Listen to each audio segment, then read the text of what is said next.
sometimes our parents happen to do things that are wrong. They make mistakes. They say that which is wrong. Sometimes you want to marry a person that belongs to a different race. And very unfortunately, your mother or your father will follow tradition or culture which is far from Islam. They may say, I don't want this to happen, and give you any excuse because they are guilty of sinning against Allah. It doesn't mean that they can use against you the cheap blackmail of saying Jannah lies at my feet, so you'd better obey what I'm saying. But rather, you need to correct them very politely to say, my mom, my dad, you know, racism is not Islamic. It's not something that Islam allows. Subhanallah.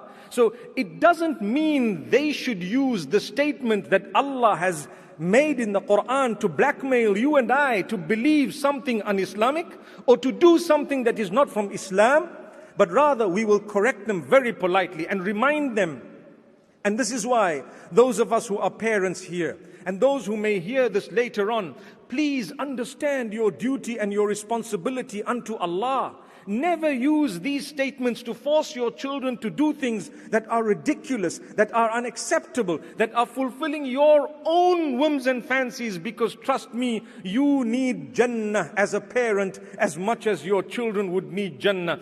Just like your children serving you would be their entry into paradise, you being kind to them and having mercy on them and obeying the instruction of Allah will also bring about that paradise for you. May Allah subhanahu wa ta'ala guide us.